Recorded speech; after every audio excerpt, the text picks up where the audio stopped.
Shalom. You would think that Shavuot, being the day of the giving of the Torah, would be prominent in the Torah for that very reason. But it is not. Instead, the Torah calls it the festival of the first fruits, or the holiday of harvesting, but not the holiday of the Torah. Now, it's clear to the rabbis that it's the holiday of the Torah. In our prayers, they instituted that we call it Zman Matan Toratenu, the time of the giving our Torah.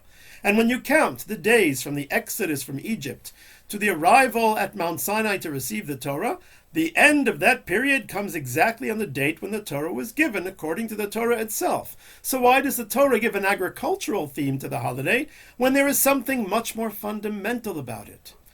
Many answers have been suggested to this question. A general approach is to see a danger, a downside, in referring to Shavuot as the holiday of the Torah. Let's look at some of these answers. First of all, I remember my high school rabbi complaining about Mother's Day.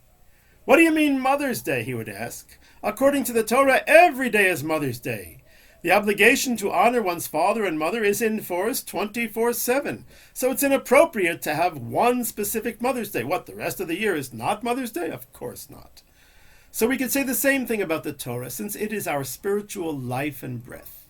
We can't say there is just one day of Torah, but rather, as we say every evening in the prayers, the words of our Torah are our lives and the length of our days.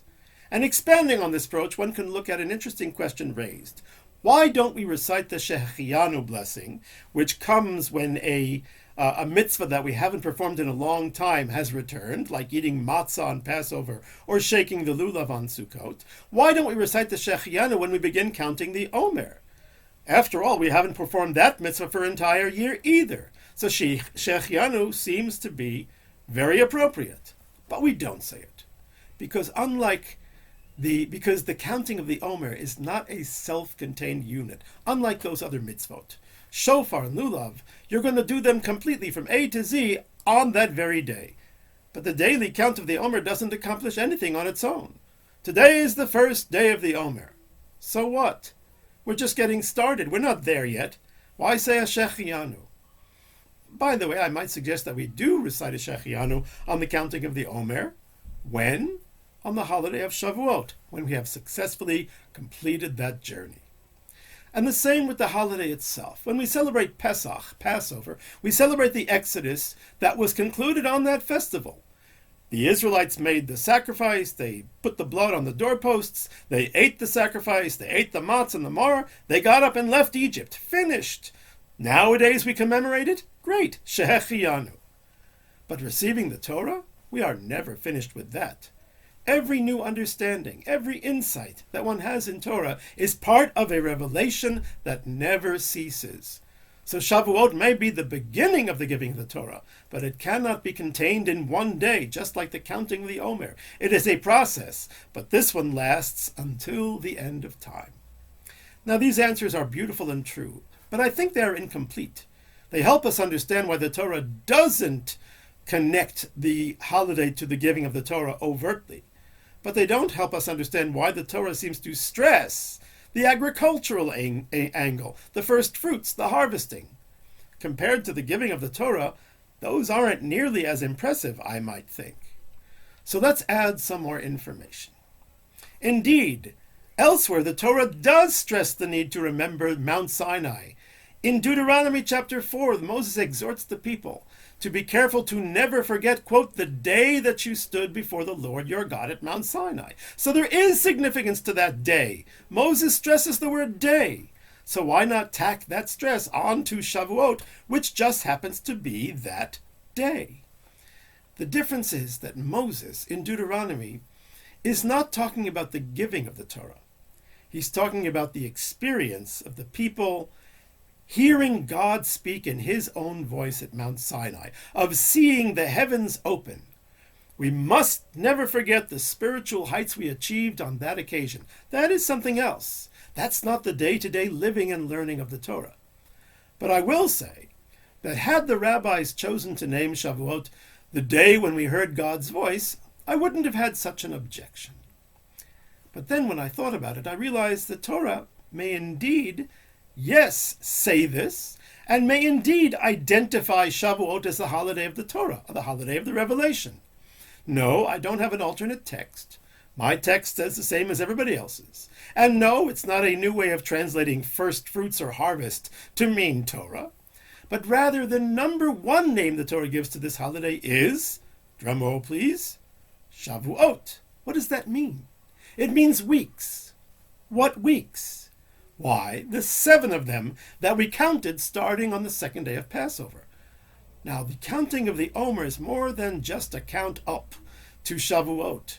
It connects, technically speaking, 2 offerings brought in the temple. One was the offering of the barley, which was called the Omer, and that was on the second day of Passover.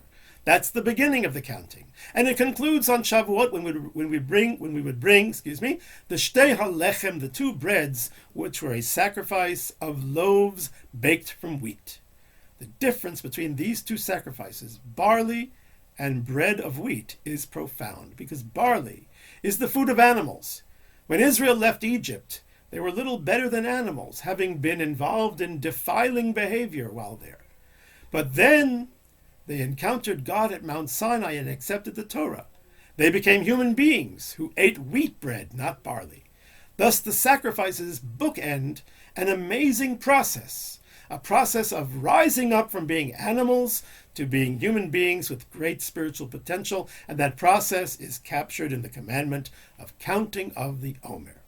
So the name Shavuot, weeks, really means you have ascended from being animals to being spiritual humans. You have followed me through the wilderness, arrived as one nation with one heart at Mount Sinai. You proclaimed, Na'aseh v'nishma, we will do and we will learn the commandments in order to fulfill them. And therefore, says God, I will open the heavens and give you my Torah. When God created man in the book of Genesis, well, he didn't create him in the book of Genesis, but when it describes God creating man in the book of Genesis, God says, Na'aseh Adam, let us make man. Us? Who is God talking to?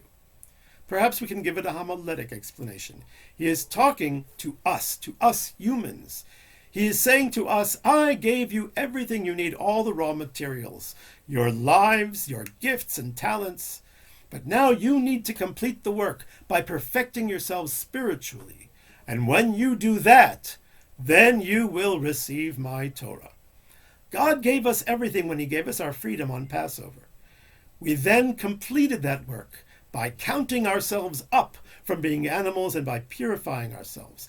This is a powerful truth, that our entire lives must be dedicated to God because he gave that to us. Even when we work, even when we sleep or relax, and certainly when we harvest our first fruits, we must be living lives of holiness. And so I think that the other names for Shavuot, the holiday of the harvesting, and the first fruits are actually teaching us what the giving of the Torah really is. It's not having a ceremony. It's not dedicating a day or a time for Torah and then going back to the real world. It's when we bring the first fruits and proclaim that God brought us forth from Egypt. This is the real meaning of the time of our Torah giving, when we live our lives with Torah constantly guiding us, when we dedicate ourselves, even our harvests and our first fruits, to living Torah lives. That is the real Matan Torah, giving of the Torah.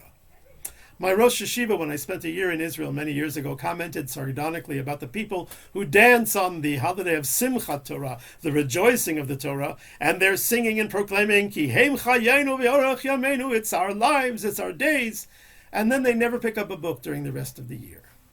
Torah is not a thing commemorated on a special day. It is the very life we have, and the more we rise up and sanctify all we have, the more the heavens will open and the divine spirit will fill our world. With God's help, we will rise to the occasion and bring such light into this world that all of the darkness and evil will disappear in a flash. May it be speedily in our days.